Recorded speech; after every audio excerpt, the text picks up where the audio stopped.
Cindy Williams kept her final illness a secret from fans. She cancelled shows without explanation, and for 5 days after her death, no one even knew she was gone. Now, her sister has come forward with shocking details about those last months, revealing what really happened behind closed doors. The truth about Cindy's medical treatment is both heartbreaking and astonishing. While Hollywood suspected something was wrong, no one realized just how serious it was. Cindy Williams was born on August 22, 1947, in Van Nuys, Los Angeles. Her mother, Francesca, worked long shifts as a waitress, while her father, Bill Williams, was employed at an electronics company. Money was always tight, and her childhood was marked by struggle and constant movement. When she was just 1, the family moved to Dallas, only to return to Los Angeles when she was 10. These shifts forced her to constantly start over, making her adaptable and quick to connect with people, a skill that would later serve her in show business. Cindy wasn't an only child. She shared a close bond with her younger sister Carolyn and had a half-brother, Jim, from her mother's first marriage. They lived in modest conditions, with Cindy often wearing hand-me-downs and learning how to stretch very little into enough. She had blue eyes, brown hair, and a sharp sense of humor that helped her cope with her father's drinking. Though unpredictable, he could be hilarious, doing impressions of Jackie Gleason and Milton Berle, moments that stuck with her. Comedy became her safe place. Church was her escape from the chaos at home. At Sunday school, she acted in small plays and imagined that Debbie Reynolds might one day discover her. Performing made her feel powerful, something she rarely felt at home. In school, she joined theater productions, impressing teachers with her timing and expressiveness. She graduated from Birmingham High School in 1965, alongside classmate Sally Field. By then, her dream of acting was no longer just a fantasy. After high school, Cindy studied theater at Los Angeles City College. Life wasn't glamorous. She worked late-night shifts as a waitress and auditioned during the day, surviving on 4 to 5 hours of sleep. She kept a notebook where she logged 157 failed auditions before finally landing her first national commercial. Her big break didn't come overnight. She lived in a tiny Hollywood apartment for $175 a month, sometimes with only $20 left to her name. But she never gave up. In 1969, things began to shift. A Foster Grant sunglasses commercial got her noticed, followed by ads for TWA Airlines and others. She appeared in shows like Room 222 and Love, American Style, though she usually played secondary roles, the neighbor or girlfriend. But every role was a step forward. A key moment came in 1970, on the variety show The Funny Side, where she had to dance with Gene Kelly. Nervous, she stepped on his foot mid-spin. He never showed it and finished like a pro. Years later, when she stepped on his foot again during another performance, he laughed and said, "Some things never change, kid." In 1971, she was accepted into the Actors Studio West, a major honor, but her packed schedule kept her from attending regularly. By 1972, legendary director George Cukor cast her in Travels with My Aunt after seeing her in a small play.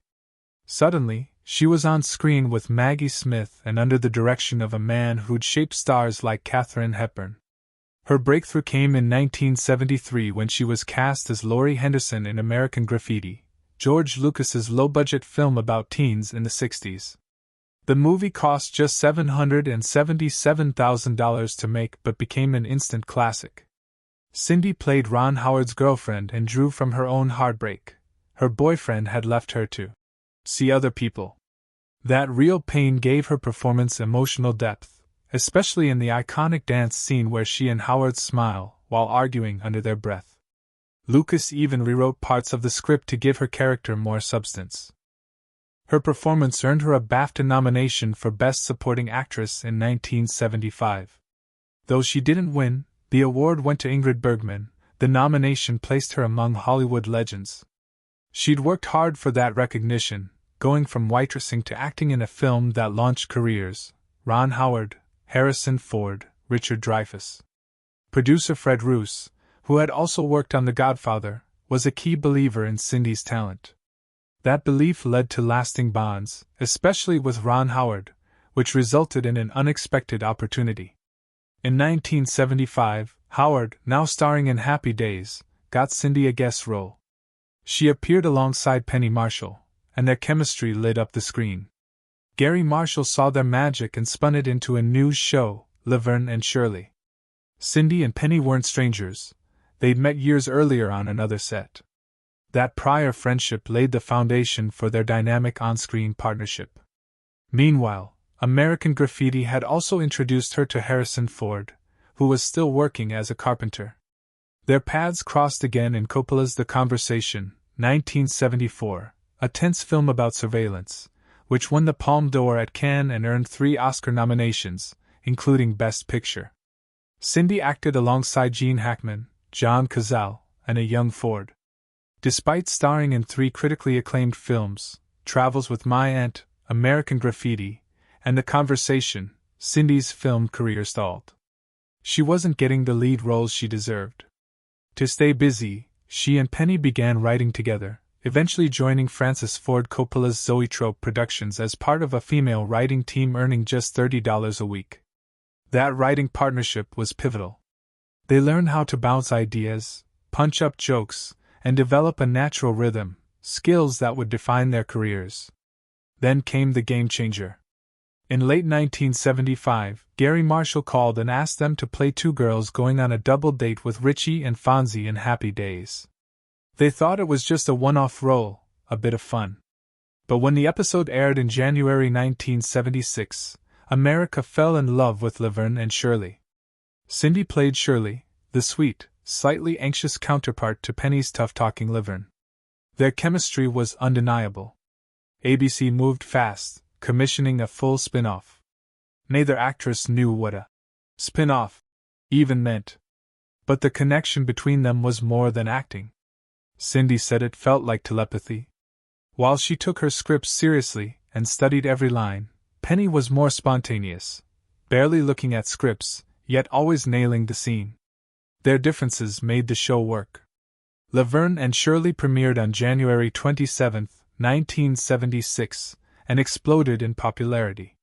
By fall, it had overtaken Happy Days in ratings. At its peak, over 60 million viewers tuned in each week.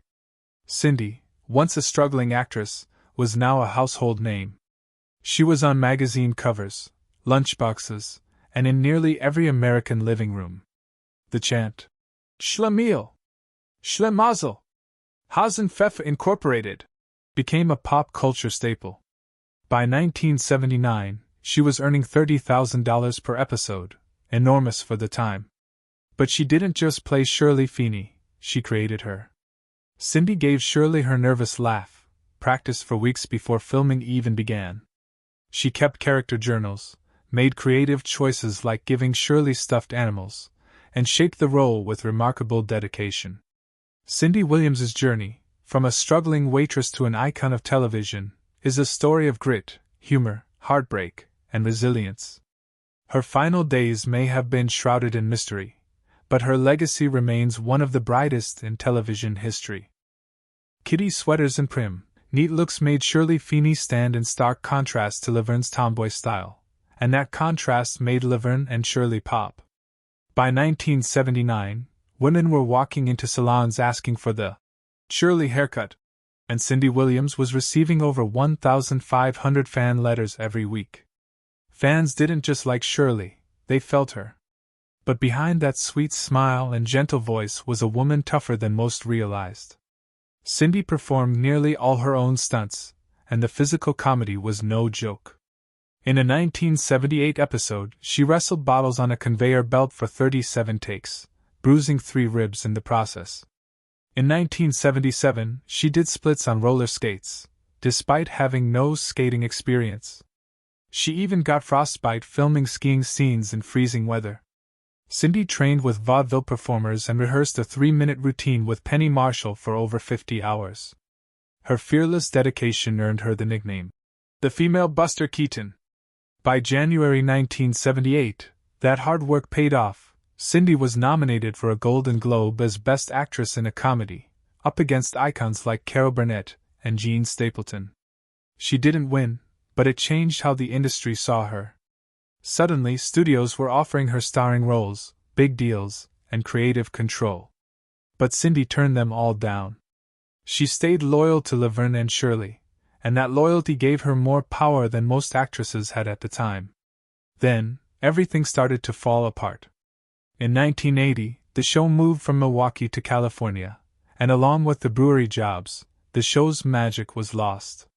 Cindy claimed Gary Marshall tried to push her out due to her pregnancy. According to her lawsuit, the studio initially promised to accommodate her, writing the pregnancy into the storyline and paying her $75,000 per episode plus $37,500 per rerun. But then they backed out. Cindy felt betrayed and faced an impossible choice: her baby or her career. In August 1982, she filed a $20 million lawsuit against Paramount, half for general damages, half in punitive damages. Her husband, musician Bill Hudson, supported her, but his presence on set caused tension. Penny Marshall admitted they didn't get along, saying Hudson made things harder. Everything came to a head quickly. Cindy only appeared in 2 episodes of season 8 before Shirley vanished. No goodbye, no send-off, just a note saying she moved away with her husband. Fans were confused, and though the show kept its name, it was now just Laverne.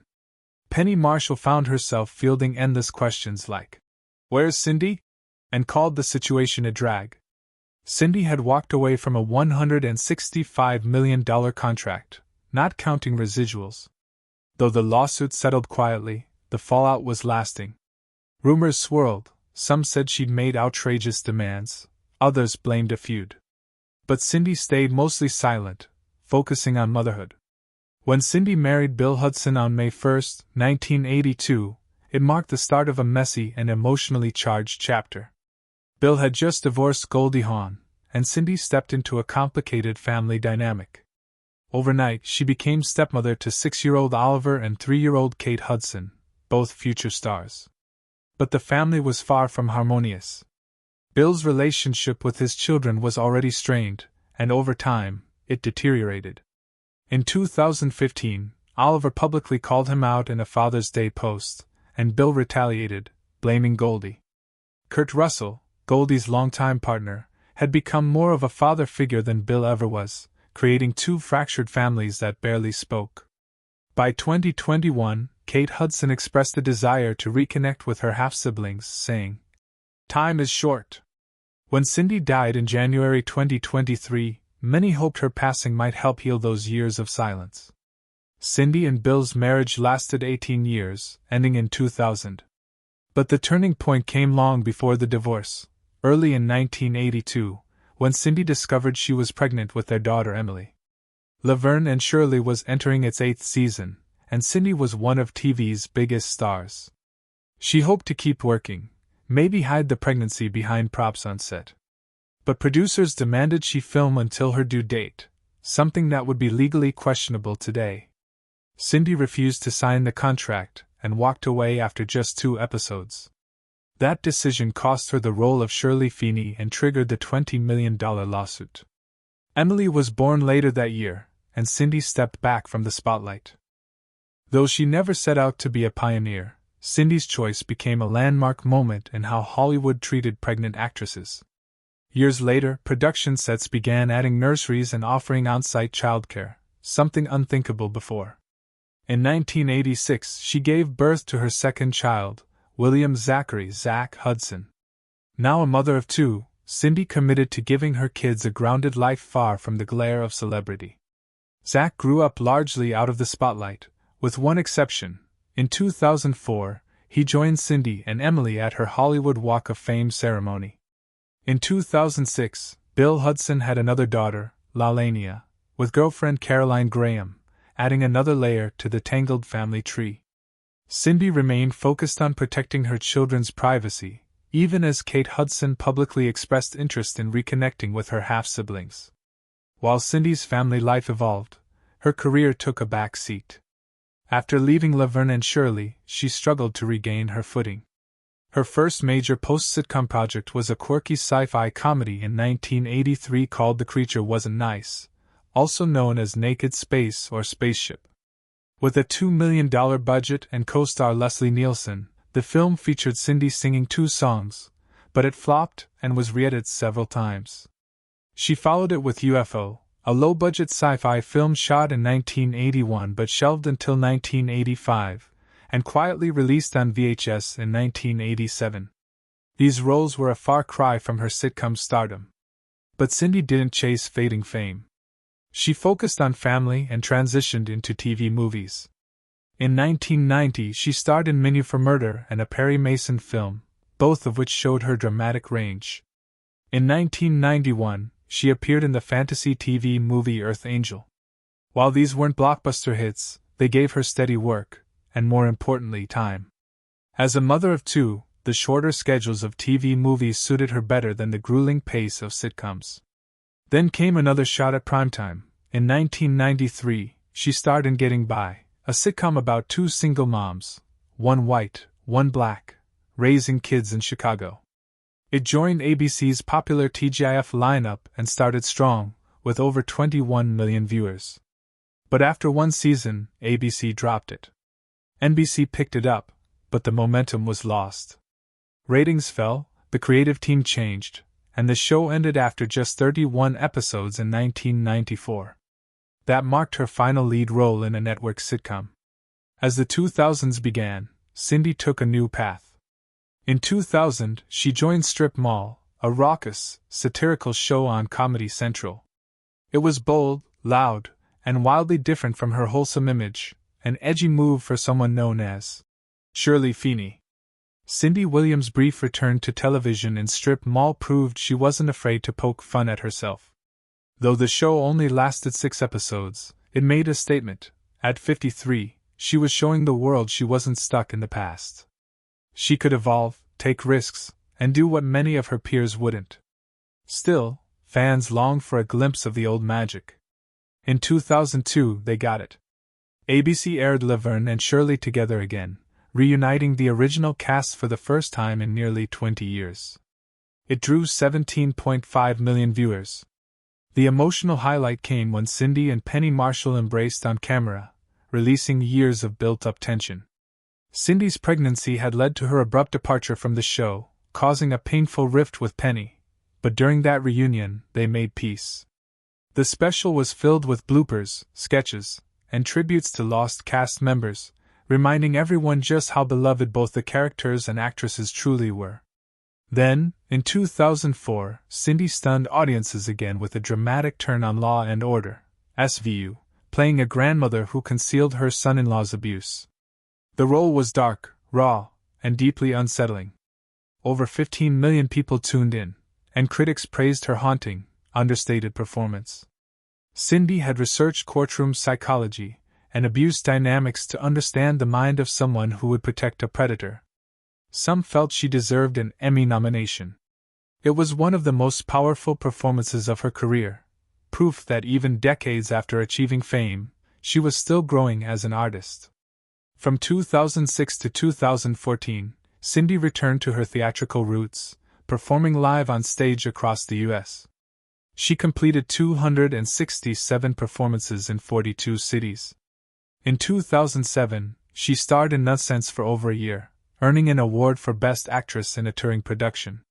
In 2009, she played a psychic in Blithe Spirit in Pasadena, appearing in 96 straight shows without missing one. She even reunited with her former Laverne and Shirley co-star Eddie Mecca for a romantic comedy stage tour called Lunch Hour. At age 64, Cindy reflected, "Television made me famous, but theater makes me feel alive every night." She no longer chased fame, she chased fulfillment. In 2015, Cindy told her story her way, releasing a memoir titled Shirley, I Jest. The book sold 48,000 copies in its first month and reached number 7 on the Los Angeles Times bestseller list. More than just a career recap, it was a candid look behind Hollywood's curtain. She revealed how studio executives pressured her to return to filming just 6 weeks after giving birth and confessed to turning down roles in Airplane and Jaws 2 due to scheduling conflicts. The memoir also touched on a brief fling with comedian Andy Kaufman and her long struggle with depression following the cancellation of Laverne and Shirley. Cindy toured 15 cities to promote the book and even brought the original Schlemiel Schlemazel sweater with her, offering fans a tangible piece of nostalgia.